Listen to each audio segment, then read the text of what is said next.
Chemistry का पहला chapter है रासायनिक अभिक्रिया और समीकरण। इसमें पहला हमारा कीवर्ड है भौतिक परिवर्तन। और भौतिक परिवर्तन वह परिवर्तन होता है जिसमें कि किसी भी पदार्थ के भौतिक गुणों में परिवर्तन होता है, और यह एक अस्थायी परिवर्तन है। दूसरा कीवर्ड है रासायनिक परिवर्तन। रासायनिक परिवर्तन उस किसी भी पदार्थ में वैसा परिवर्तन होता है जिसमें अस्थायी परिवर्तन होता है, इसको पुनः पहले वाले रूप में नहीं लाया जा सकता है। आगे एक मैग्नीशियम एक अभिक्रिया हमारे बुक में दिया हुआ है, पहला अभिक्रिया, जिसमें कि मैग्नीशियम के रिबन को वायु की उपस्थिति में जलाया जाता है। तो उससे पहले उस पर जो मैग्नीशियम ऑक्साइड की परत चढ़ी हुई होती है उसे रेगमाल के द्वारा हम रगड़ते हैं और उसे साफ़ करते हैं, और उसके बाद जो उस पे से मैग्नीशियम ऑक्साइड का परत होता है वह हट जाता है, और उसे फिर स्प्रिट लैंप, जो कि बर्नक जिसे हिंदी में कहा जाता है, जिसके द्वारा उसे जलाया जाता है, और वॉच गिलास जिसमें कि उसके जो चूर्ण होता है लास्ट में, जो उसके दहन के बाद जो बचता है उसे वॉच गिलास में रखा जाता है। और जो मैग्नीशियम ऑक्साइड का चूर्ण होता है वह सफ़ेद रंग का होता है, और यहाँ पे उसका समीकरण दिया हुआ है Mg + O2 मिलकर MgO बनाया। यहाँ MgO जो है उत्पाद है, Mg + O2 अभिकारक है, जिसको LHS साइड में लिखा जाता है, मतलब बाएं तरफ लिखा जाता है, और उत्पाद को दाएं तरफ लिखा जाता है। आगे है लेड नाइट्रेट। इसका भी यह भी एक यौगिक है जिसका सूत्र होता है PbNO3 का ट्वाइस। आगे है पोटेशियम आयोडाइड, जो भी एक यौगिक है। उसके बाद है जिंक ऑक्साइड। उसके बाद हाइड्रोक्लोरिक अम्ल, जिसका सूत्र होता है HCl। सल्फ्यूरिक अम्ल, जिसका सूत्र होता है H2SO4। और आगे सांद्र का मतलब गाढ़ा। किसी भी विलयन को, जब विलयन का शुद्ध रूप होता है तो वह सांद्र अवस्था में होता है, और जब उसमें जल मिलाते हैं तो वह तनु हो जाता है, जिसे उसका पतला घोल कहा जाता है। आगे समीकरण दिया हुआ है, जब जिंक HCl अम्ल से अभिक्रिया करता है तो जिंक क्लोराइड और हाइड्रोजन गैस बनाता है। यानी धातु जब अम्ल से अभिक्रिया करता है तो लवण और हाइड्रोजन गैस बना रहा है। आगे है अवकरण, मतलब अवस्था परिवर्तन यहाँ पे दिया हुआ है, जिसमें कि बताया गया कि जब अवस्था परिवर्तन होता है तो उसके किसी भी पदार्थ के भौतिक अवस्था को बताने के लिए हम ऐसे से उसके ठोस रूप को, जिसे कि तीर के निशान को नीचे की तरफ लिखते हैं, उसे अपक्षेप भी कहा जाता है। और उसके मतलब अगर वो द्रव अवस्था में तो उसे L से, गैस अवस्था में तो उसे G से, और उसे ऊपर के तीर के निशान के रूप में लिखते हैं। और उसके यौगिक किसी भी जलीय विलयन को AQ से लिखते हैं। आगे है किसी भी, जब कोई भी रासायनिक परिवर्तन होता है तो उसमें रंग का परिवर्तन होता है, गैस का निष्कासन होता है, तापमान में परिवर्तन होता है, और किसी भी रासायनिक समीकरण को उसके प्रतीकात्मक रूप में निरूपण को ही रासायनिक समीकरण कहते हैं, और उसे शब्द के रूप में लिखना रासायनिक, या उसे शब्द के रूप में लिखना शब्द समीकरण कहलाता है। और किसी भी रासायनिक समीकरण जो लिखा जाता है, सबसे पहले वह असंतुलित होता है, क्योंकि उसमें उत्पाद और अभिकारकों की संख्या बराबर नहीं होती है, जो कि द्रव्यमान संरक्षण का नियम पालन नहीं करता है। उसे कंकाली रासायनिक समीकरण भी कहते हैं। द्रव्यमान संरक्षण नियम के अनुसार कहा जाता है कि द्रव्यमान की ना ही उत्पत्ति होती है और ना ही वह नष्ट होता है। इस कारण मतलब किसी भी रासायनिक समीकरण को संतुलित किया जाता है। और द्रव्यमान संरक्षण नियम देने वाले थे लेवोजिए।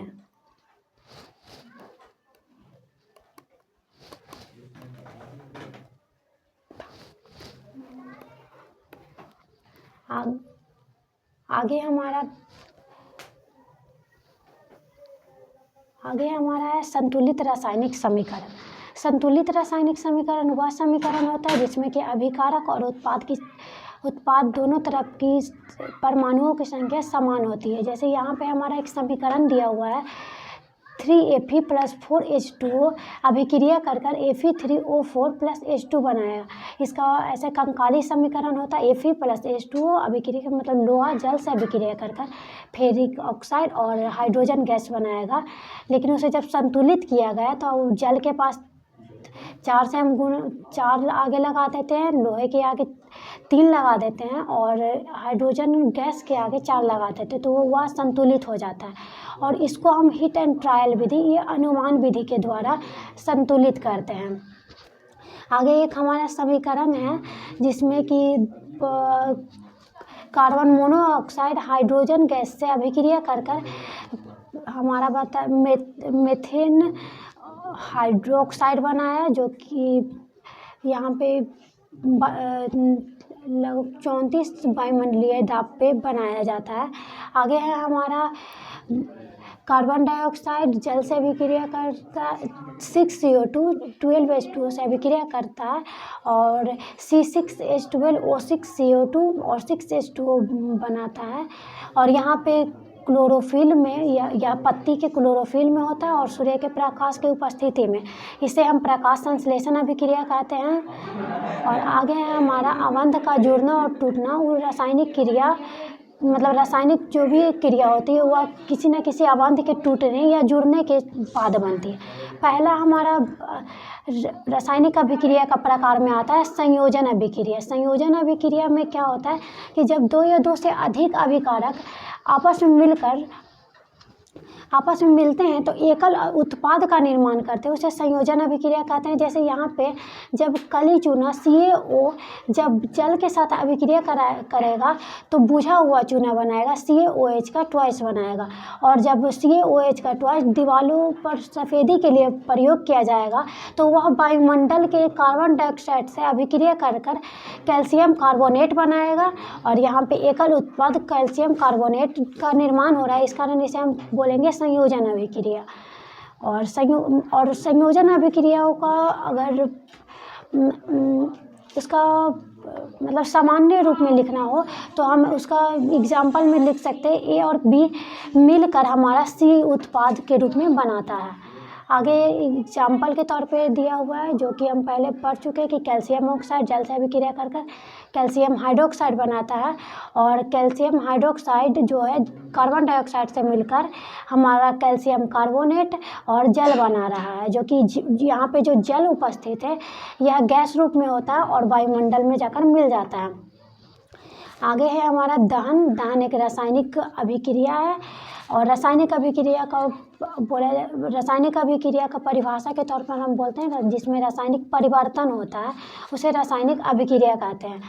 और आगे है ऑक्सीजन किसी भी पदार्थ में अगर ऑक्सीजन बढ़ता है तो उसे ऑक्सीकरण या उपचयन अभिक्रिया कहते हैं। और जो संयोजन अभिक्रिया होती है उसमें जब ऊष्मा का निर्माण होता है तो उसे ऊष्माक्षेपी अभिक्रिया कहते हैं। जैसे अगर प्राकृतिक गैस का दहन किया जाए, श्वसन अभिक्रिया होती है, ये सब भी अभिक्रियाओं में हमारा ऊष्मा का निर्माण हो रहा है जो कि ऊष्माक्षेपी अभिक्रिया कहलाएगा। जैसे यहाँ पे हमारा श्वसन का दिया हुआ है C6H12O6 6CO2 + 6H2O से अभिक्रिया करेगा तो हमारा बनाएगा 6CO2 12H2O और ऊर्जा बनाएगा। आगे है हमारा कंपोस्ट का बनना भी ऊष्माक्षेपी अभिक्रिया है। आगे हमारा दिया हुआ फेरस सल्फेट जो कि हरे रंग का होता है, कॉपर सल्फेट जो कि नीला रंग का होता है, फेरस ऑक्साइड जो कि भूरा रंग का होता है। और ये आगे है हमारा दूसरा अभिक्रिया है, पहला था संयोजन और दूसरा है हमारा वियोजन अभिक्रिया। वियोजन अभिक्रिया का यहाँ पे सामान्य रूप दिया हुआ है कि जब कोई एकल अभिकारक यानी C जो है वो टूटता है या तो ऊष्मा की उपस्थिति में, विद्युत की उपस्थिति में या सूर्य के प्रकाश की उपस्थिति में, तो वह टूटकर A और B उत्पाद का निर्माण करता है। यहाँ पे C अभिकारक है और A और B उत्पाद है। आगे क्रिस्टलीय का जल जब किसी यौगिक के बगल में 2CH2O या इस टाइप से कुछ लिखा हो रहता है तो उसे क्रिस्टलीय का जल कहते हैं।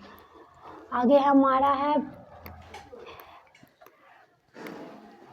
ऊष्माशोषी अभिक्रिया। ऊष्माशोषी अभिक्रिया, जिसमें कि ऊष्मा दिया जाता है तो उसे ऊष्माशोषी अभिक्रिया कहते हैं। जैसे यहाँ पे दिया हुआ है कि कैल्शियम कार्बोनेट को जब ऊष्मा दिया जाएगा या उसे जलाया जाएगा तो वह कैल्शियम कार्बोनेट और कार्बन डाइऑक्साइड बनाएगा, कैल्शियम ऑक्साइड और कार्बन डाइऑक्साइड बनाएगा। इसी टाइप से अगर लेड नाइट्रेट को गर्म किया जाता है तो लेड ऑक्साइड नाइट्रोजन डाइऑक्साइड और ऑक्सीजन बनाएगा, नाइट्रोजन डाइऑक्साइड जो भूरे रंग का होता है। आगे है वैद्युत अपघटन। इसमें किसी भी पदार्थ को वैद्युत अपघटन में एक को अपघट्य के रूप में डाला जाता है और उसका अपघटन किया जाता है, जिसमें कि विद्युत धारा प्रवाहित किया जाता है। और आगे है सिल्वर क्लोराइड, जो कि सूर्य के प्रकाश में धूसर रंग का हो जाता है और यहाँ पे इसे श्याम श्वेत फोटोग्राफी अभिक्रिया कहते हैं, या इसमें AgBr का भी श्याम श्वेत फोटोग्राफी अभिक्रिया होता है और AgCl का भी। प्रकाशीय वियोजन, जब सूर्य की उपस्थिति में फेरस कॉपर सल्फेट के विलयन, ये तो प्रकाशीय वियोजन में जो श्याम श्वेत फोटोग्राफी अभिक्रिया है उसी को प्रकाशीय वियोजन कहते हैं। आगे हमारा विस्थापन अभिक्रिया, जिसमें कि जिसका एग्जाम्पल के तौर पे हमारे दिया हुआ है कि जब फेरस को कॉपर सल्फेट के विलयन में डाला जाता है तो जो फेरस है वह कॉपर को विस्थापित करके उसका स्थान ले लेता है और फेरस सल्फेट और कॉपर बनाता है। इसे विस्थापन अभिक्रिया भी कहते हैं। आगे है हमारा द्विविस्थापन अभिक्रिया। द्विविस्थापन अभिक्रिया में किसी भी दो विलयनों में आयनों का आदान प्रदान द्वारा किसी यौगिक का निर्माण होता है। जैसे यहाँ पे हमारा दिया हुआ है सोडियम सल्फेट बेरियम क्लोराइड के विलयन में डाला जाता है तो हमारा बेरियम सल्फेट और सोडियम क्लोराइड बनता है। यहाँ पे बेरियम सल्फेट जो है वह अपक्षेप के रूप में बनता है, जिसे अपक्षेपण अभिक्रिया कहते हैं, यानी जिस अभिक्रिया में अपक्षेप का निर्माण होगा उसे अपक्षेपण अभिक्रिया बोलते हैं। आगे है हमारा उपचयन अभिक्रिया। जिस अभिक्रिया में ऑक्सीजन बढ़ेगा और हाइड्रोजन घटेगा उसे उपचयन अभिक्रिया कहते हैं। इसका एग्जाम्पल के तौर पे जब कॉपर ऑक्सीजन से अभिक्रिया करता है तो कॉपर ऑक्साइड बनाया। आगे है अपचयन अभिक्रिया, जिसमें ऑक्सीजन का ह्रास और हाइड्रोजन की वृद्धि होती है उसे अपचयन अभिक्रिया कहते हैं। अपचयन अभिक्रिया का यहाँ पे एग्जाम्पल दिया है कॉपर ऑक्साइड जब हाइड्रोजन से अभिक्रिया करता है तो कॉपर और जल बना। यहाँ पे जो है कॉपर ऑक्साइड का अपचयन हो रहा है और हाइड्रोजन का उपचयन हो रहा है। और जिस अभिक्रिया में अपचयन और उपचयन दोनों अभिक्रियाएं होती है उसे रेडॉक्स अभिक्रिया कहते हैं। आगे है संक्षारण, और उसके बाद पढ़ना है हमारी विकृत गंधिता, जो कि दैनिक जीवन में उपचयन के प्रकारों को जो बताया गया है। संक्षारण, जिसमें कि किसी भी धातु के ऊपर उसके ऑक्साइड की परत बनती है और वह परत दर परत टूटते जाता है। अगर कोई भी धातु अम्ल आर्द्रता के संपर्क में आता है तो वह अपने ऊपरी परत को संक्षारित करने लगता है, यानी ऊपरी परत को क्षय करने लगता है। जैसे कि लोहे पर भूरे रंग का ऑक्साइड बनता है, चांदी पर काले रंग का और तांबे पर हरे रंग का। और इस संक्षारण से रोकने के लिए हम किसी भी पदार्थ को यानी किसी भी धातु को पेंट लगाते हैं या सदलेपन करते हैं, यानी उस पर जिंक की परत चढ़ा देते हैं। आगे है या तो उस पर ग्रीस लगाकर या उसका मिश्र धातु बनाकर हम उसे संक्षारण से रोकते हैं। अगला हमारा कीवर्ड है विकृत गंधिता, जिसमें कि अगर कोई भी वसा युक्त या तैलीय खाद्य पदार्थ है तो वह वायु की उपस्थिति में अपचयित हो जाता है, जिससे उसका स्वाद गंध बदल जाता है और वह खराब हो जाता है। जिससे बचाने के लिए उसे प्रतिऑक्सीकारक मिलाकर रखते हैं या वायुरोधी बर्तनों में उसे रखते हैं, जिससे कि उसमें वह ऑक्सीजन के संपर्क में ना आए और उसका विकृत गंधिता ना हो। आगे इसीलिए चिप्स की थैलियों में नाइट्रोजन गैस भरकर रखा जाता है। अगला हमारा चैप्टर है अम्ल क्षार एवं लवण, जिसमें कि पहला हमारा कीवर्ड है अम्लीयता। अम्लीयता जो कि हमारे उदर में जब HCl अम्ल ज़्यादा स्रावित होने लगता है तो उस समय हम कहते हैं कि हमारे उदर में अम्लीयता या हम अम्लीयता के शिकार हुए हैं, जिससे कि बचने के लिए एंटासिड का उपयोग करते हैं या मतलब जो एंटासिड होता है वह क्षारकीय होता है, इस कारण उसका उपयोग करते हैं जिससे कि अम्ल की मात्रा में कमी आए और वह उदासीन हो जाए। आगे है हमारा लिटमस, जो कि एक प्राकृतिक सूचक है जो कि अम्ल और क्षार की उपस्थिति को बताता है। लिटमस पर जब लिटमस जो है जब अम्ल में जाता है तो वह लाल रंग का हो जाता है और क्षार में जाता है तो वह नीले रंग का होता है। हल्दी जो कि अम्ल की उपस्थिति में कोई रंग में बदलाव नहीं करता पर क्षार की उपस्थिति में लाल रंग का हो जाता है। आगे है हमारा संश्लेषित सूचक। संश्लेषित जो सूचक होता है वह प्रयोगशालाओं में बनाया जाता है, जैसे कि मेथिल ऑरेंज, फिनोल्फ्थलीन, ये सब जो है प्रयोगशाला में बनाया जाता है। मेथिल ऑरेंज अम्ल में पीला और क्षार में लाल हो जाता है और फिनोल्फ्थलीन अम्ल में कोई रंग नहीं दर्शाता है पर क्षार में गुलाबी हो जाता है। आगे है लिचेन, जो कि हमारा थैलोफाइटा समूह का पौधा है जिससे कि हम लिटमस प्राप्त करते हैं। आगे है हमारा जो लिटमस होता है वह बैंगनी रंग का रंजक होता है जो कि उदासीन होता है बस, लेकिन अम्ल और क्षार में जाने के बाद वह अपने रंग में परिवर्तन लाता है। आगे है हमारा अम्ल के बारे में बताया गया है कि जो अम्ल होता है वह स्वाद में खट्टा होता है, लिटमस को लाल कर देता है। क्षार स्वाद में कड़वा होता है और लिटमस को नीला कर देता है। आगे कुछ प्राकृतिक सूचकों के नाम दिया हुआ है, जैसे हाइड्रेंजिया, पिटूनिया, जेरानियम। और आगे है हमारा नाइट्रिक अम्ल, जो कि एक अम्ल है जिसका सूत्र होता है HNO3। एसिटिक अम्ल CH3COOH। आगे है हमारा रंजीय सूचक। रंजीय सूचक उस सूचक को कहेंगे जो कि अपने रंग में परिवर्तन कर अम्ल और क्षार की उपस्थिति को बताएगा। आगे है हमारा गंधीय सूचक। गंधीय सूचक हम उस सूचक को बोलेंगे जो कि अपने गंध में परिवर्तन कर अम्ल और क्षार की उपस्थिति बताता है, जैसे कि लौंग जो होता है, लौंग का तेल और वैनिला, ये सब अम्ल और क्षार में जाकर अम्ल में अपने गंध को तीक्ष्ण कर लेता है पर क्षार में जाता ही अपने गंध में उससे कोई गंध ही नहीं निकलता है। आगे है हमारा पॉप टेस्ट, जिसमें कि किसी भी अभिक्रिया में जब हाइड्रोजन मतलब बनता है, हाइड्रोजन गैस बनता है तो उसकी उपस्थिति की जांच के लिए हम पॉप टेस्ट करते हैं। जैसे यहाँ पे कोई भी धातु अम्ल से अभिक्रिया करके लवण और हाइड्रोजन गैस बनाए, जैसे यहाँ पे जो जिंक है सल्फ्यूरिक अम्ल से अभिक्रिया कर जिंक सल्फेट और हाइड्रोजन गैस बनाता है।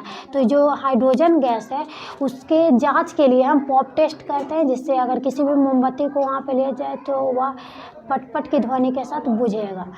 आगे है हमारा धातु अम्ल के साथ अभिक्रिया, अम्ल या क्षार के साथ अभिक्रिया कर हाइड्रोजन गैस देता है। जैसे यहाँ पे सोडियम हाइड्रोक्साइड जो है वह क्षार है और जिंक हमारा धातु है जो कि अभिक्रिया कर जिंक सोडियम जिंकेट और हाइड्रोजन बना रहा है। आगे है हमारा चूना जल। चूना जल परीक्षण हम तब करते हैं जब हमें कार्बन डाइऑक्साइड गैस की जांच करना होता है। जैसे यहाँ पे अगर हम सोडियम कार्बोनेट जब HCl अम्ल के साथ अभिक्रिया करेगा तो हमारा लवण यानी NaCl बनाया, जल H2O बनाया और CO2 बनाया। तो यहाँ पे जो हमारा CO2 है उसकी उपस्थिति के लिए हम चूना जल परीक्षण करते हैं। जब चूने के पानी में कार्बन डाइऑक्साइड गैस को प्रवाहित किया जाता है तो वह दूधिया हो जाता है।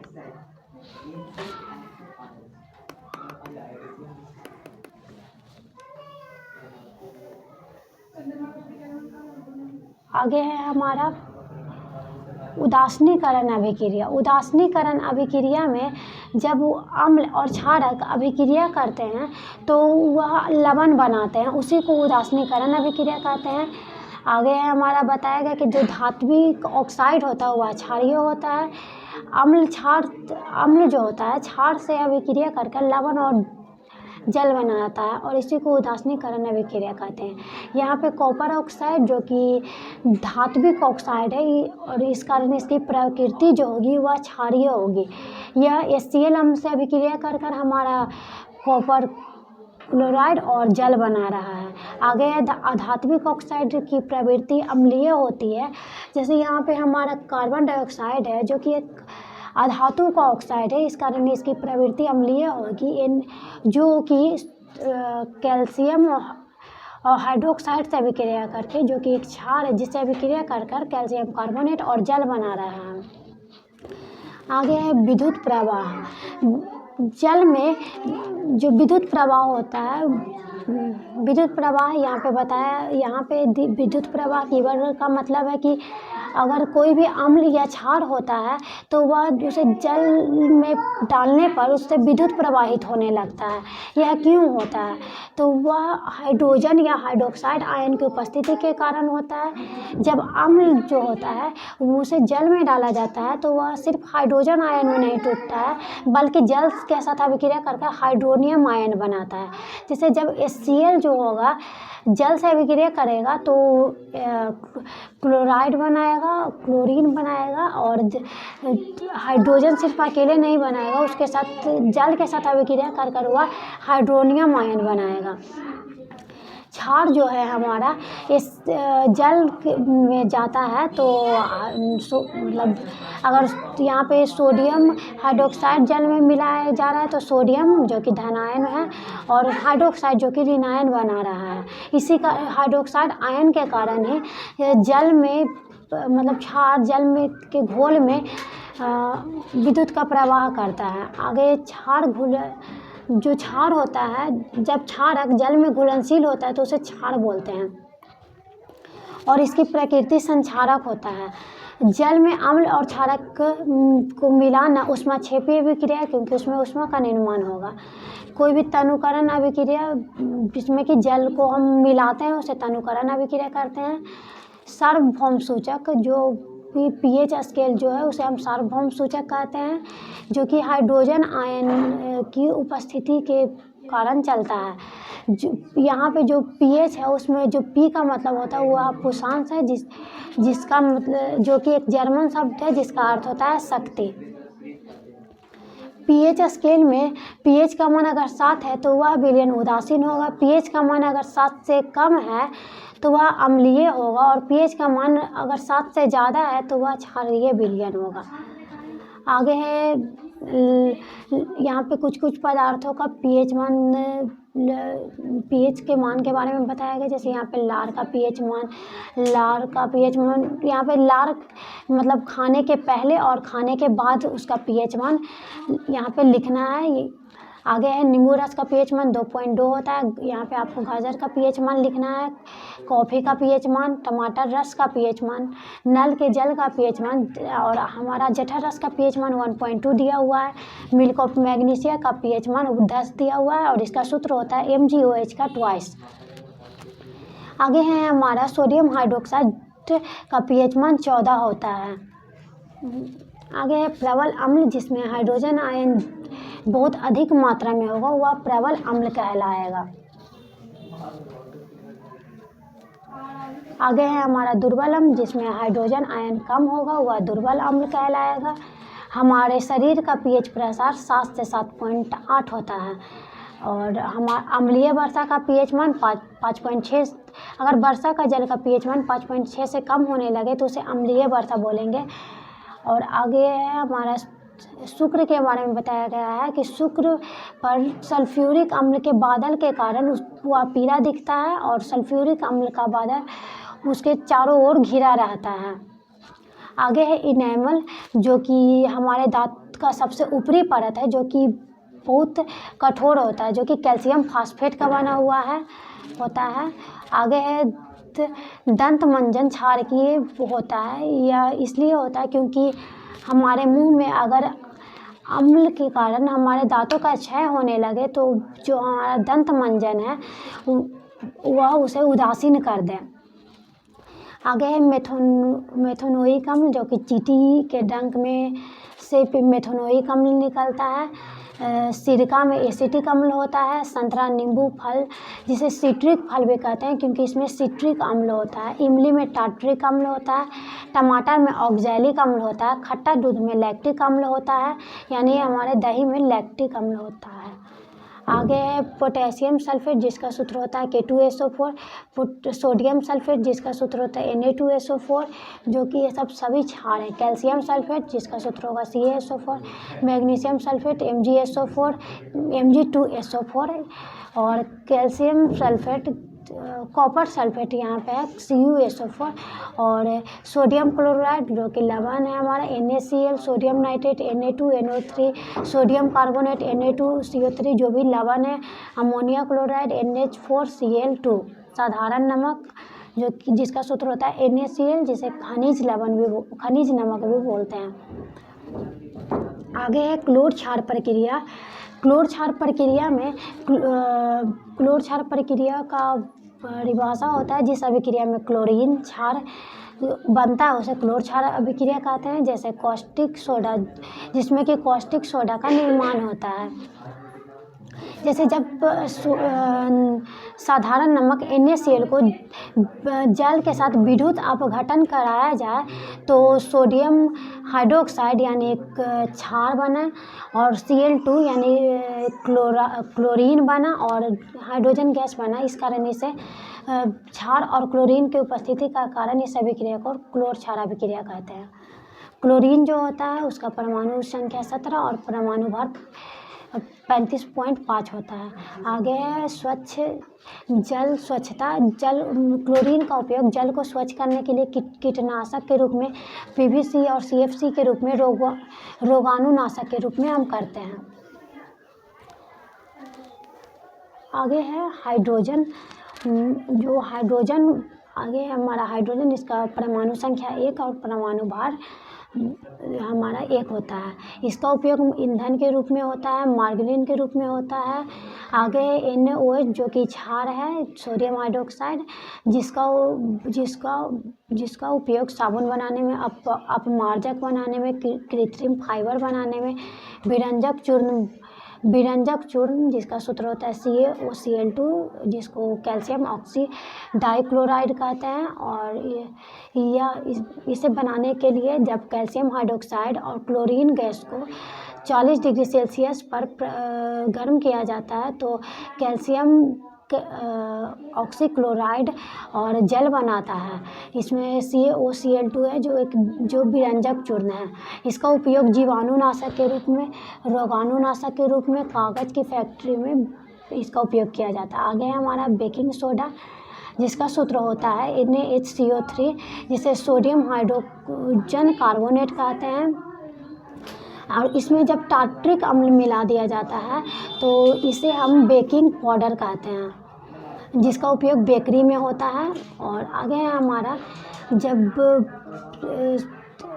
NaCl H2O यानी जल, कार्बन डाइऑक्साइड और अमोनिया को अभिक्रिया कराया जाता है तो NH4Cl अमोनिया क्लोराइड और NaHCO3 बनता है यानी सोडियम हाइड्रोजन कार्बोनेट यानी हमारा बेकिंग सोडा बनता है। आगे है अमोनिया क्षार विधि। इसे अमोनिया क्षार विधि कहते हैं क्योंकि इसमें अमोनिया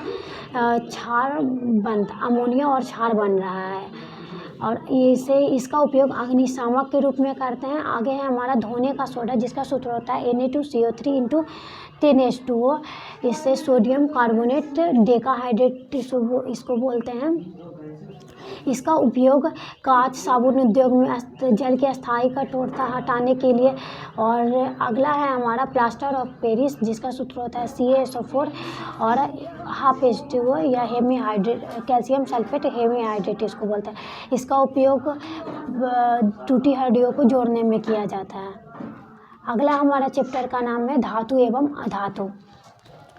सबसे ऊपर हमारा सक्रियता श्रेणी दिया हुआ है जिसमें सबसे पहला हमारा होता है potassium, sodium, calcium, magnesium, aluminium, zinc, ferrous, tin, lead, hydrogen, copper, Hg यानी पारा, चांदी और सोना। इसमें सबसे आगे वाला जो 3 है वो अधिक अभिक्रियाशील, बीच वाला जो कि कम मध्यम अभिक्रियाशील और पीछे वाला मतलब बहुत कम अभिक्रियाशील होता है। अब हम अपना कीवर्ड स्टार्ट करते हैं। सबसे पहला है हमारा भौतिक गुण, धातु और अधातु का भौतिक गुण। धातु जो होता है वह उसका भौतिक गुण में सबसे पहला होता है कि उसमें चमक होती है, पर अधातु में चमक नहीं होती है, सिर्फ आयोडीन और हीरा को छोड़कर।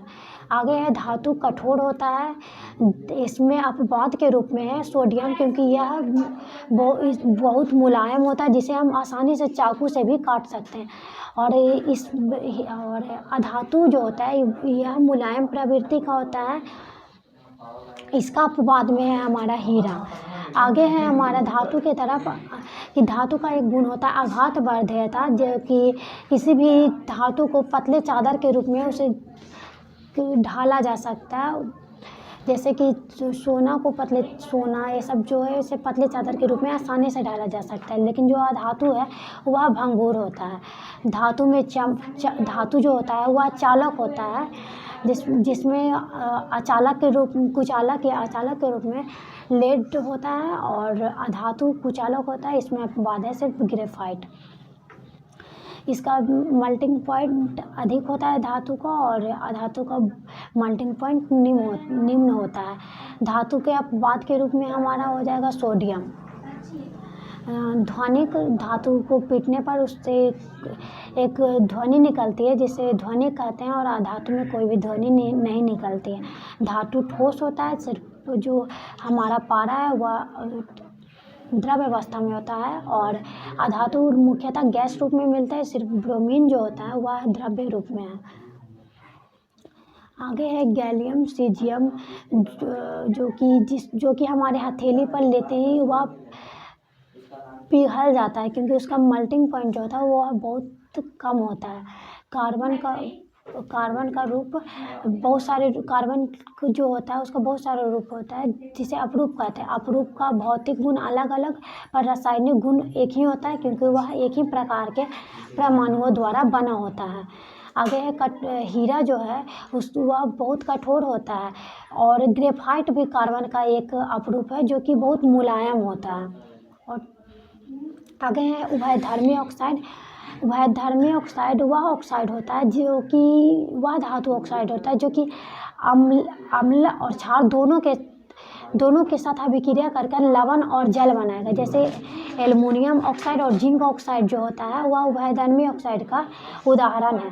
यहाँ पे जो एल्युमिनियम ऑक्साइड है वह HCl अम्ल के साथ अभिक्रिया कर एल्युमिनियम क्लोराइड और जल बनाता है, और उसी प्रकार से जो एल्युमिनियम ऑक्साइड है जब क्षार यानी NaOH के साथ अभिक्रिया कर सोडियम एल्युमिनेट बनाता है और जल बनाता है। आगे है पोटेशियम। और सोडियम को केरोसिन के तेल में इसलिए डुबोकर रखा जाता है क्योंकि यह वायु की उपस्थिति में आते ही जलने लगता है, क्योंकि जो इसका ज्वलन ताप होता है वह बहुत निम्न होता है। इस कारण यह वायु की उपस्थिति में आते ही जलना आरंभ कर देता है। आगे एनोडीकरण। जब किसी भी पदार्थ पे एल्युमिनियम की परत बनाई जाती है तो उसे एनोडीकरण कहते हैं। ये आगे है अगला कीवर्ड है हमारा विद्युत अपघटन। इसमें विद्युत अपघटन द्वारा किसी भी पदार्थ को शुद्ध रूप में प्राप्त किया जाता है। आगे हमारा क्षार का जल से किसी भी धातु का जल से अभिक्रिया, जैसे यहाँ पे धातु जल से अभिक्रिया करके धातु हाइड्रोक्साइड और हाइड्रोजन गैस और ऊष्मा बनाएगा। उसी प्रकार से जब सोडियम जल से अभिक्रिया करेगा तो सोडियम हाइड्रोक्साइड जल और ऊष्मा बनाएगा।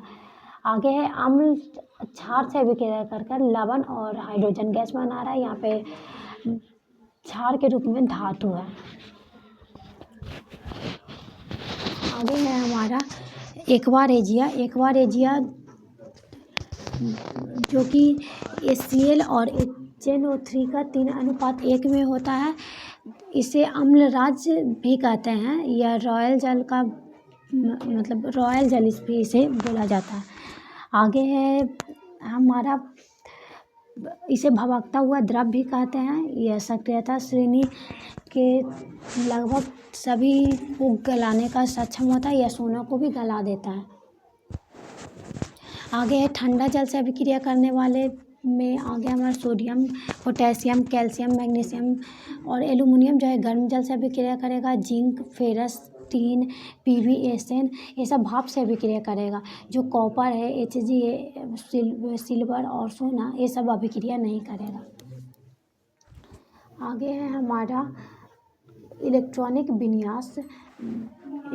विन्यास में हम किसी भी जो परमाणु होता है उसे परमाणु संख्या जितना होता है उसे उसके कक्षा के अनुसार उसको रखते हैं। जैसे पहली कक्षा में 2 इलेक्ट्रॉन, दूसरी कक्षा में 8, तीसरी कक्षा में भी 8, इस प्रकार से उसे रखते हैं।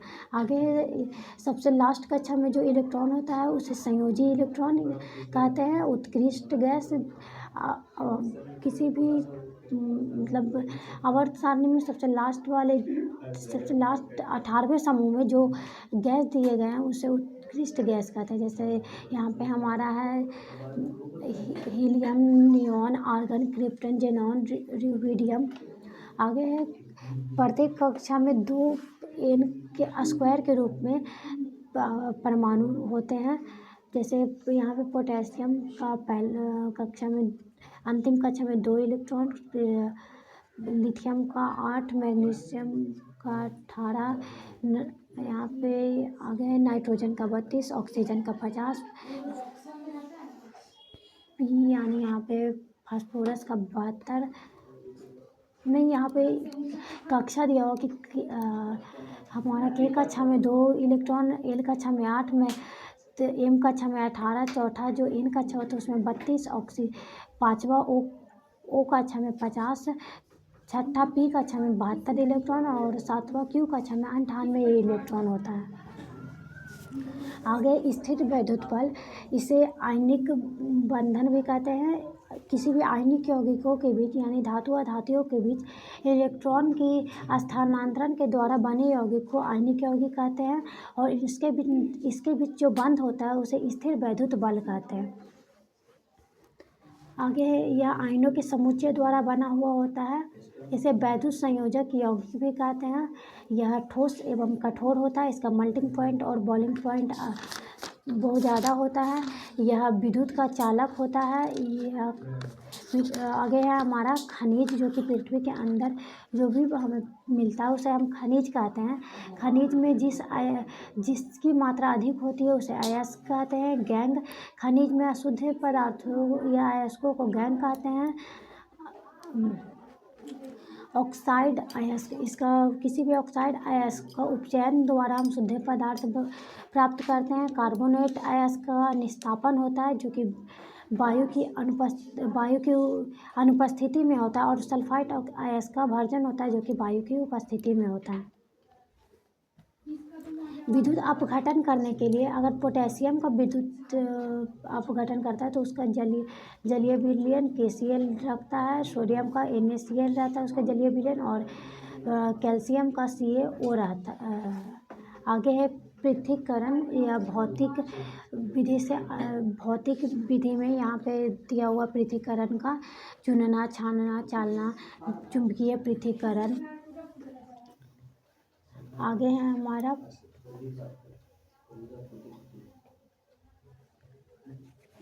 फेन पल्लवन विधि, जिसमें कि यूकेलिप्टस के तेल का उपयोग किया जाता है और इससे धातुओं को शुद्ध रूप में लाया जाता है और यह विद्युत अपघटन में किया जाता है।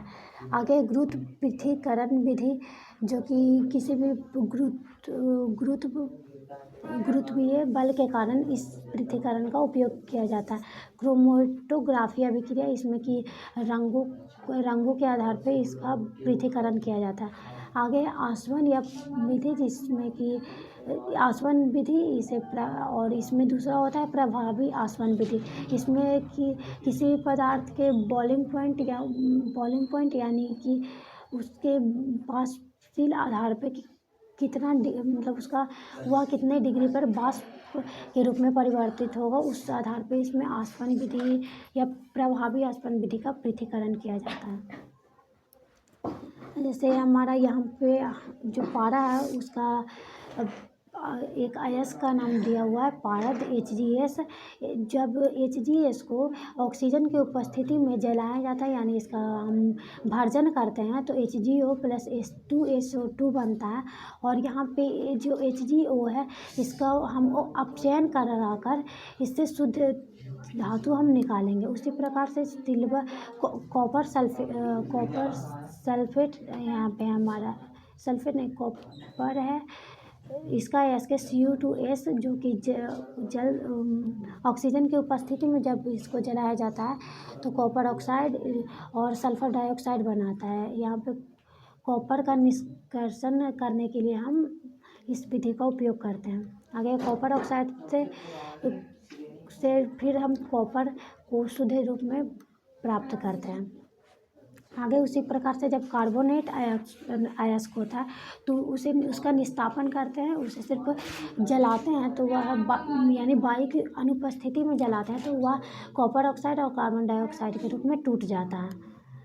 और उसी प्रकार से जब जिंक कार्बोनेट को जब जलाया गया तो जिंक ऑक्साइड बना, कार्बन डाइऑक्साइड बना। जिंक ऑक्साइड को अपचयन कराकर हम जिंक धातु प्राप्त करते हैं। यहाँ पे अपचायक के रूप में हम सोडियम, कैल्शियम, एल्युमिनियम को ले सकते हैं। जैसे यहाँ पे जब मैग्नीज ऑक्साइड है तो उसके अपचायक के रूप में हम एल्युमिनियम को लिए, यहाँ से मैग्नीज बना और एल्युमिनियम ऑक्साइड बना। और इसी अभिक्रिया को हम थर्मिट अभिक्रिया कहते हैं। और आगे है हमारा विद्युत अपघटनी परिष्करण, जिसे विद्युत अपघट्य यानी विद्युत अपघट्य जो होता है वह जिस धातु का हमको विद्युत अपघटन करना रहता है उसी धातु को जलीय विलयन को हम विद्युत अपघट्य कहते हैं। और जो अपद्रव्य उसमें बनता है वह एनोड पंख यानी उसके तली में शुद्ध पदार्थ बनने लगता है जिसे एनोड पंख कहते हैं। और हमारा आगे है संक्षारण के कारण हमारे चांदी पर काले रंग का परत चढ़ता है और इस पे हमारा सिल्वर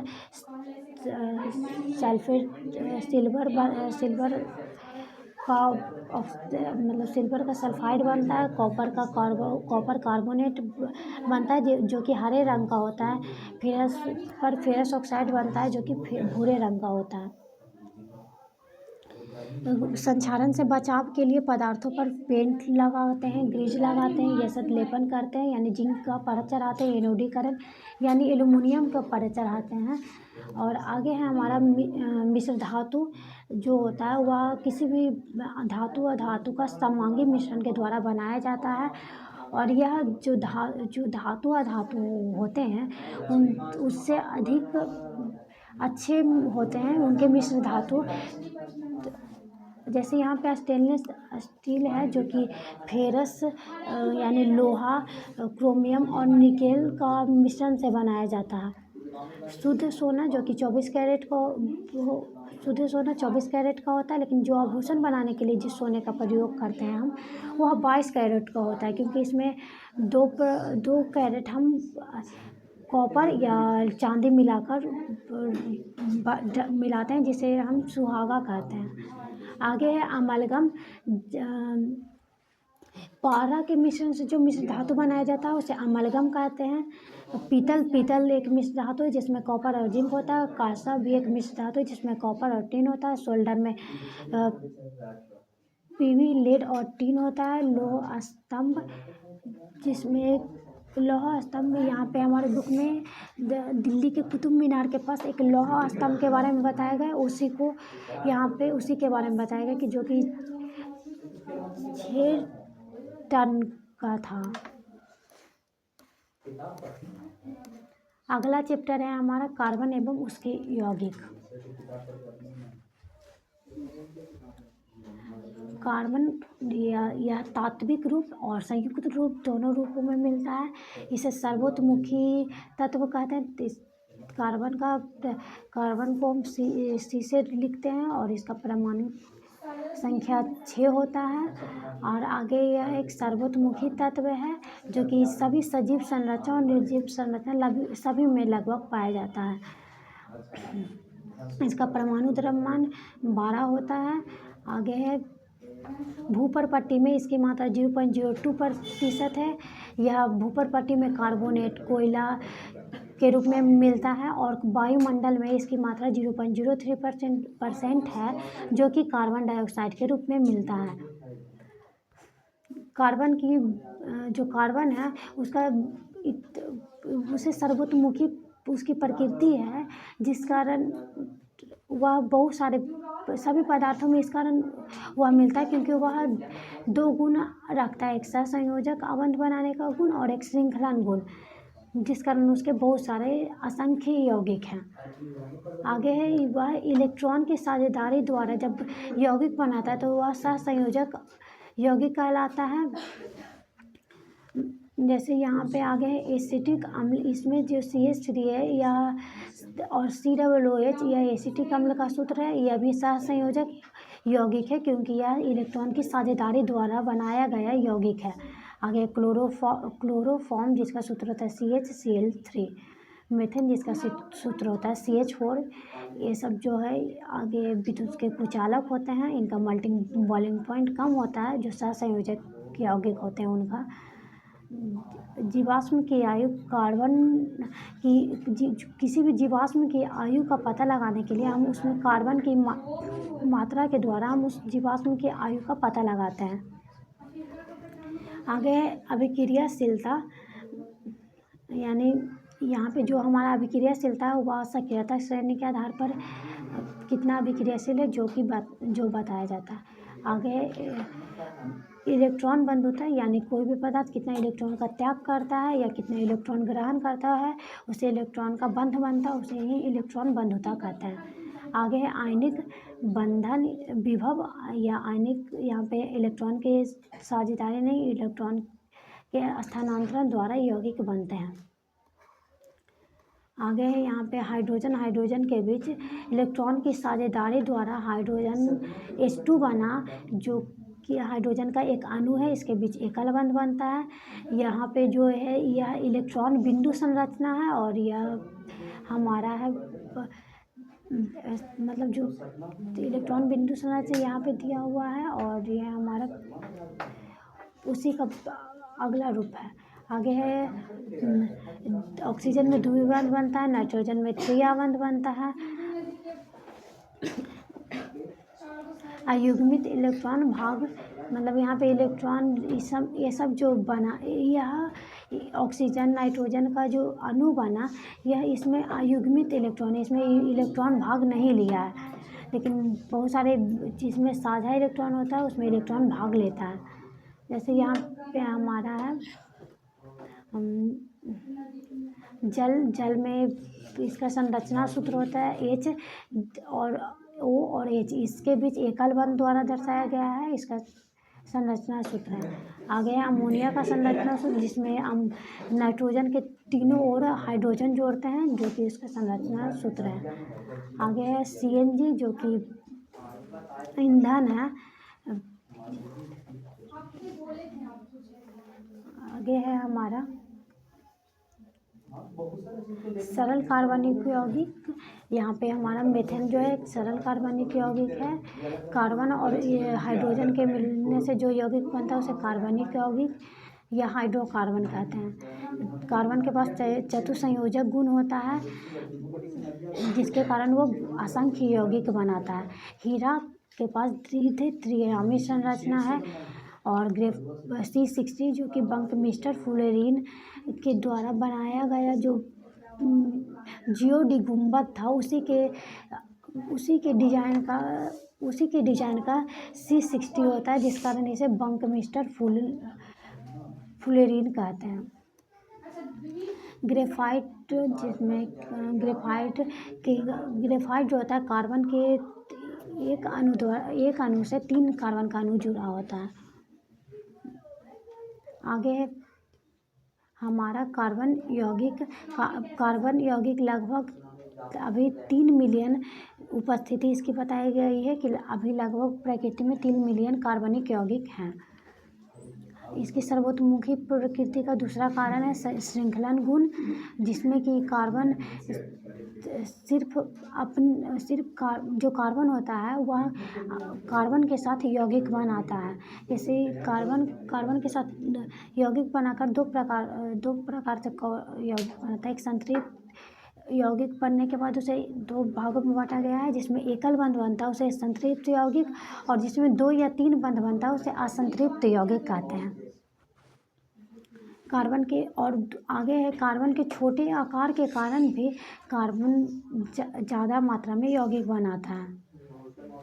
समपरमाणविक ये जो कार्बन होता है समपरमाणिक यानी कार्बन कार्बन के साथ यौगिक बना रहा है, और विषम परमाणविक यानी कार्बन किसी और किसी और ये किसी और परमाणु के साथ भी यौगिक बनाते हैं, जिसे विषम परमाणविक भी गुण कहते हैं उसका। आगे है जैव शक्ति का सिद्धांत, जिसे बार्जीलियस ने दिया था, और इसका प्रतिपादन फ्रेडरिक बोहलर ने 1828 ईस्वी में किया था। बार्जीलियस ने कहा था कि किसी भी सजीव प्राणी से ही कार्बनिक यौगिक बनते हैं, लेकिन जो फ्रेडरिक बोहलर थे, जो उनके शिष्य थे, उन्होंने अमोनिया साइनेट से यूरिया बनाकर सिद्ध किया कि निर्जीव पदार्थों से भी कार्बनिक यौगिक बन सकते हैं। आगे संतृप्त और असंतृप्त कार्बनिक यौगिक में अंतर। जो एल्केन होता है वह संतृप्त कार्बनिक यौगिक है, और एल्किन और एल्काइन असंतृप्त कार्बनिक यौगिक है। इसका एग्जाम्पल में होगा CH4 संतृप्त का, और असंतृप्त का होगा C2H4। एल्केन का सामान्य सूत्र CnH2n+2 और एल्किन का सामान्य सूत्र CnH2n और एल्काइन का होता है CnH2n-2। संतृप्त कार्बन यौगिक कम अभिक्रियाशील होता है, और असंतृप्त कार्बनिक यौगिक अधिक अभिक्रियाशील होता है। संतृप्त का पूर्ण दहन होता है, असंतृप्त का अपूर्ण दहन होता है। संतृप्त कार्बन यौगिक को पैराफिन कहते हैं, और असंतृप्त कार्बन यौगिक को एल्काइन या एथाइन कहते हैं। इसका यहाँ पे ये जो असंतृप्त कार्बन यौगिक का दूसरा प्रकार था।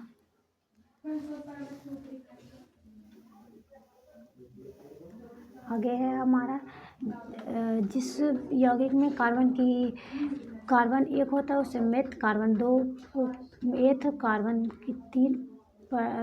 तीन जिसमें कार्बन का 3 परमाणु होता है उसे प्रोप, कार्बन का 4 परमाणु होता है ब्यूट, कार्बन का 5 परमाणु होता है पेंट, कार्बन का 6 परमाणु होता है उसे हेक्स, कार्बन का 7 परमाणु होता है उसे हेप्ट, कार्बन का 8 परमाणु होता है उसे ओक्ट, कार्बन का 9 परमाणु होता है तो नॉन, और कार्बन का 10 परमाणु होता है तो उसे डेक कहते हैं।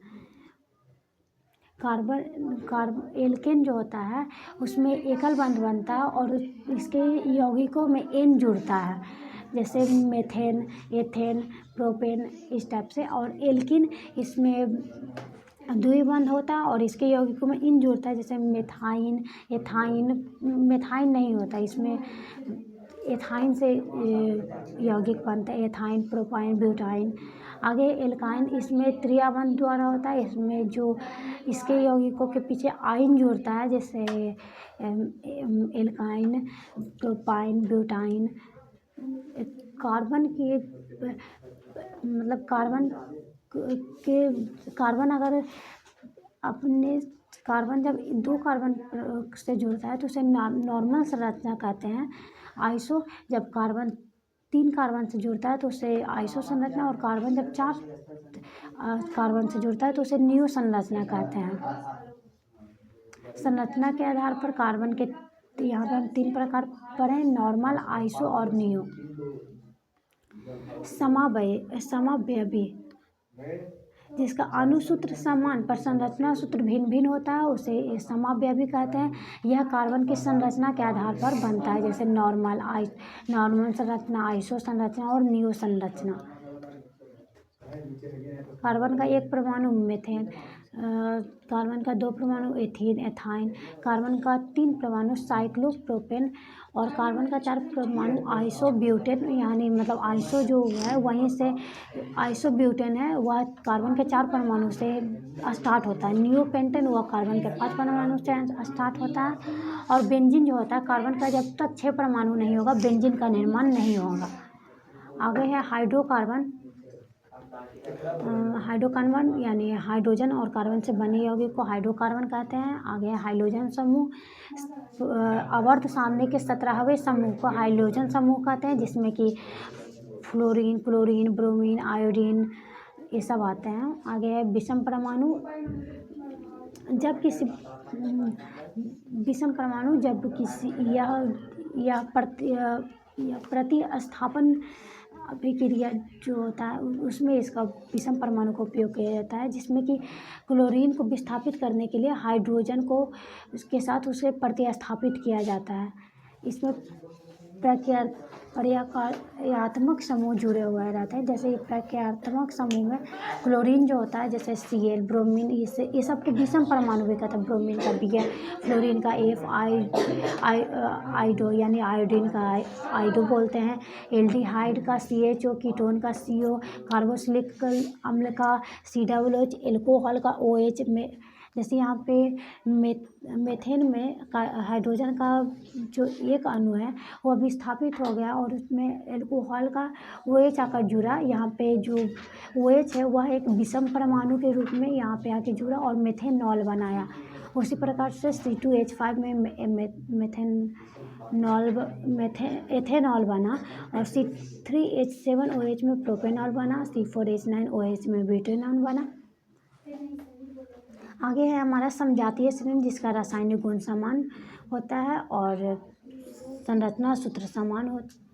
रासायनिक गुण समान होता है, संरचना सूत्र समान होता है और उसे समजातीय श्रेणी कहते हैं। जैसे यहाँ पे हम और प्रत्येक समजातीय श्रेणी के जो दो परमाणुओं के बीच का अंतर होता है 14 AMU का होता है, CH2 का होता है और इसके भौतिक गुण क्रमिक परिवर्तन होते हैं।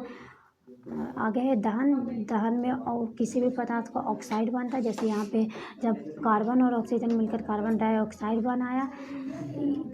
आगे है ईंधन। अच्छा मतलब जो ईंधन होगा उसे हम अच्छा कब बोलेंगे? जब वह सस्ता होगा, उसका भंडारण और परिवहन आसान होगा, उसका ज्वलन ताप उपयुक्त होगा, उसका उष्मीय मान उच्च होगा, तब उसे हम अच्छा ईंधन कहेंगे और उसका वह प्रदूषण रहित होना चाहिए। जैसे हमारा जो LPG है वह ब्यूटेन के योग से बना होता है।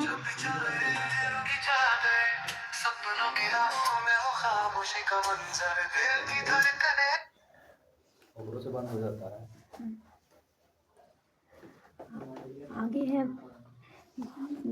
मार्केट। इसमें जो LPG जो गैस होता है वह गंधहीन, इसमें ब्यूटेन होता है जो कि एक गंधहीन गैस है और इसमें गंध नहीं होता है, लेकिन इसके जब लीकेज होने लगता है तो उसे बताने के लिए हम उसमें मार्केटन नामक एक यौगिक डाल देते हैं, जिससे कि वह उससे गंध पता चलने लगता है।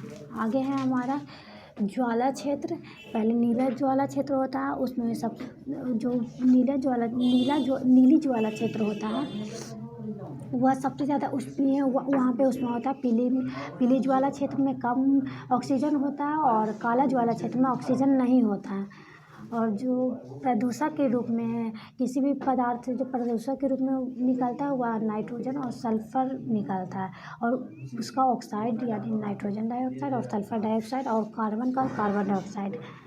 आगे है ज्वाला, जो कि गैसीय पदार्थ का किसी भी ज्वाला जो होता है गैसीय पदार्थ है।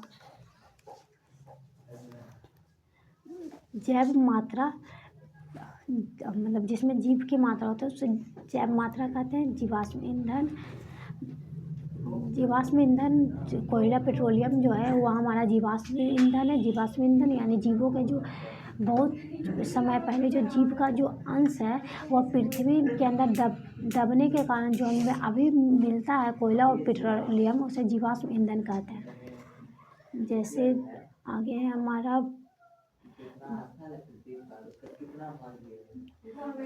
एक अभिक्रिया दिया हुआ है। जब CH3CH2OH जब क्षार KMnO4 और अम्ल K2Cr2OH के साथ अभिक्रिया करके CH3COOH बना है। इसे ऑक्सीकरण अभिक्रिया कहते हैं या एथेनॉल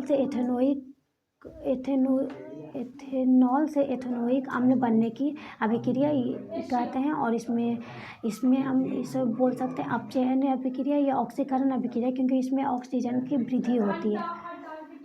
आगे है संकलन अभिक्रिया, जिस अभिक्रिया में असंतृप्त हाइड्रोकार्बन को हाइड्रोजन जोड़कर संतृप्त बनाया जाता है उसे संकलन अभिक्रिया कहते हैं।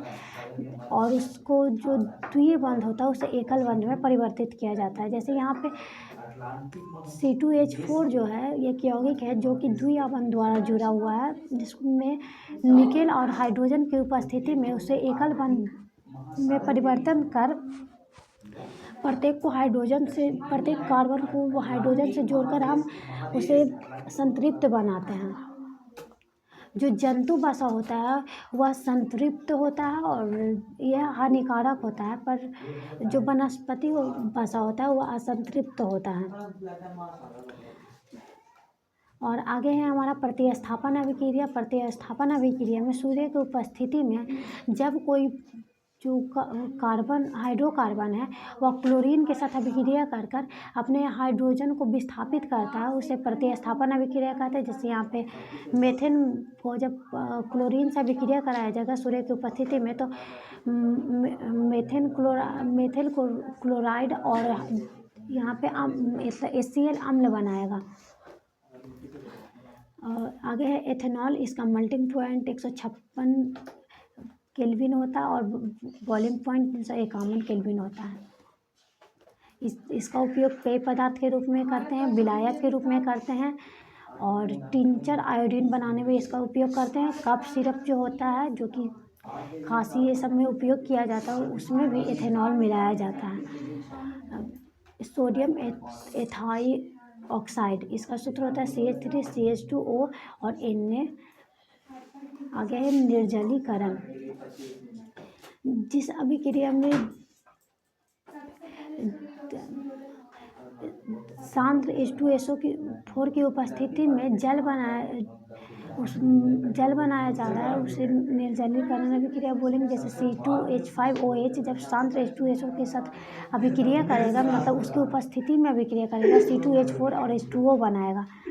यहाँ पे जो C2H4 वह स्वच्छ ईंधन के रूप में है और हमारा पेट्रोल और एल्कोहल जो कि बर्फीले क्षेत्रों में इसका स्वच्छ ईंधन के रूप में इसका उपयोग किया जाता है। सिरका में 3 से 4% एसिटिक अम्ल होता है।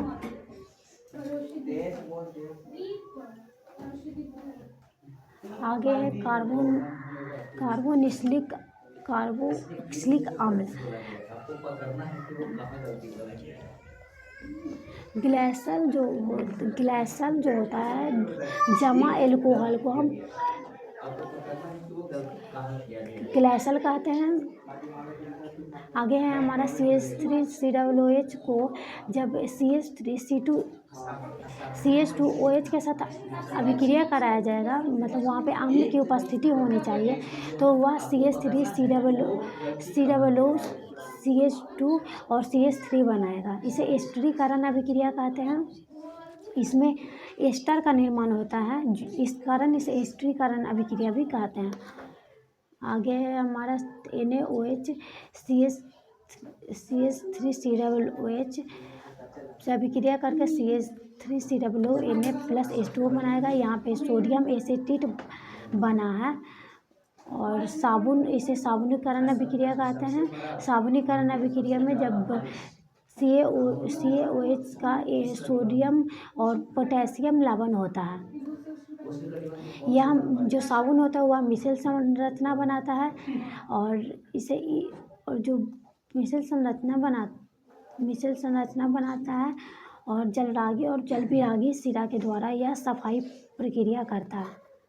कठोर जल के साथ अपमार्जक अभिक्रिया कर उसमें झाग उत्पन्न करता है, पर कठोर जल के साथ साबुन अभिक्रिया नहीं करता है, क्योंकि अपमार्जक का अमोनिया और सल्फोनिक लवण कठोर जल के कैल्शियम और मैग्नीशियम से अभिक्रिया कर लेते हैं।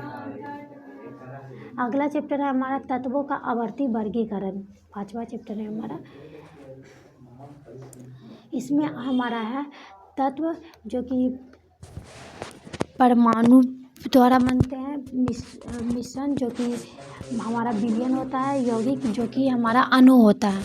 आगे है 1800 ईस्वी में लगभग 30 तत्वों की खोज हो चुकी थी और आगे हमारा और उस टाइम इसे में धातु और अधातु के रूप में वर्गीकृत किया गया था।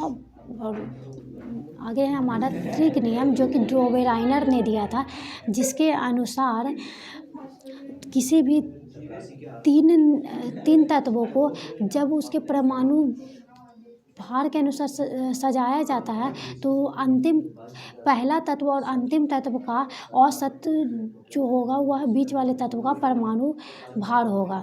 और यह 1817 में दिए थे डोबे रायनर, जो कि एक जर्मन रसायनज्ञ हैं। उन्होंने 3 तरीक दिए थे, पहला लिथियम, सोडियम, पोटेशियम, दूसरा नाइट्रोजन, फास्फोरस और आर्सेनिक, और तीसरा कैल्शियम, एसआर और बेरियम। आगे एक क्लोरीन, ब्रोमीन और आयोडीन। आगे है प्लेटिनियम है, जो पहला उत्प्रेरक था। और अगला है हमारा नियम, अष्टक नियम, जो कि न्यूलैंड्स ने दिया था 1866 ईस्वी में, जो कि एक अंग्रेज वैज्ञानिक थे। उनके समय 56 तत्वों की खोज हो चुकी थी। इन्होंने संगीत के जो 8 सुर हैं उसी के अनुसार परमाणुओं को सजाया था। जैसे संगीत के 8 सुरों में सा रे गा मा पा धा नी सा, जो अंतिम का 8वां जो सुर होता है पहले सुर से मिलता है, उसी प्रकार इस नियम के अनुसार पहला तत्व और 8वां तत्व का गुण समान होता था और ये परमाणु द्रव्यमान आधारित था। इनका नियम कोबाल्ट और निकेल तक ही लागू हुआ था। आगे है मेंडलीफ ने सबसे पहले उसे सारणी के रूप में उसे सजाने की कोशिश की, जिस कारण मेंडलीफ को आवर्त सारणी का पिता कहा जाता है। मेंडलीफ जो कि रूसी रसायनज्ञ थे, जिनका जन्म 8 फरवरी 1834 ईस्वी को हुआ था साइबेरिया के टोवोलस्क स्थान पर। इनके समय 63 तत्व ज्ञात थे, जिसको इन्होंने हाइड्रोजन और हाइड्रो ऑक्साइड और ऑक्साइड के रूप में उनके परमाणु द्रव्य उनको सजाया था। और यह इनका नियम था कि परमाणु द्रव्यमान के आवर्त फलन होता है और ऊर्ध्व स्तंभ को ग्रुप या आवर्त कहते हैं और क्षैतिज को समूह कहते हैं। क्षैतिज को आवर्त और ऊर्ध्व स्तंभ को ग्रुप या समूह कहते थे। इन्होंने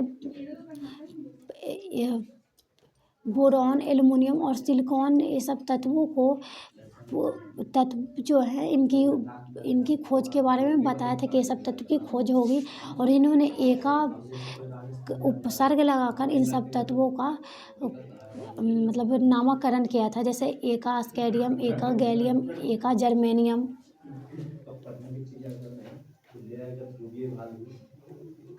आगे है आवर्त सारणी का जनक। इसमें उनका जो मेंडलीफ को आवर्त सारणी का जनक कहा जाता है। इसमें कमी है कि इन्होंने कोबाल्ट और निकल का स्थान निश्चित नहीं किया था और हाइड्रोजन का स्थान कोई निश्चित नहीं था। इसमें समस्थानिक दोष था। रासायनिक गुण समान और परमाणु द्रव्यमान भिन्न भिन्न होने के कारण यह दोष मिला। और आधुनिक आवर्त सारणी अगला है हमारा आधुनिक आवर्त सारणी, जिसकी खोज हेनरिक मोजले ने किया था। इनका जन्म इन्होंने 1913 में याद दिया था। इनका नियम है कि परमाणु जो परमाणु संख्या है वह उसके परमाणु के गुणों के आवर्त फलन होता है। यह परमाणु संख्या पर आधारित है। तत्वों का गुण उनके परमाणु संख्या के आवर्त फलन होता है, यह उनका नियम था। और आगे है परमाणु संख्या प्रोटॉन की संख्या होती है,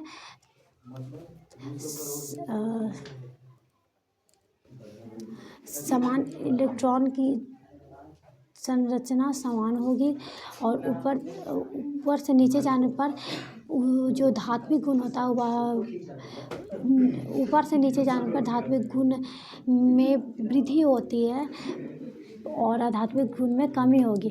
बाएं से दाएं जाने पर बाएं से दाएं जाने पर अधात्विक गुण की बढ़ेगा और धात्विक गुण घटेगा। आगे प्रवृत्ति संयोजकता। किसी भी तत्व के अंतिम कक्षा में जितने इलेक्ट्रॉन होते हैं उसे संयोजक इलेक्ट्रॉन कहते हैं और उसमें कितने मतलब जो इलेक्ट्रॉन होता है उसे संयोजक इलेक्ट्रॉन कहते हैं और उसी को उसकी संयोजकता भी कहते हैं। जो हाइड्रोजन का परमाणु होता है वो 37 उसका परमाणु त्रिज्या 37 पिकोमीटर होता है।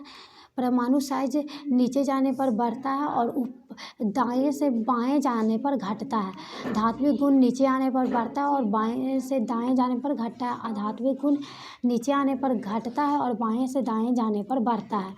उपधातु जो है हमारे आवर्त सारणी में 7 हैं, जो कि हमारा है boron, silicon, germanium, arsenic, SB और टी और पी।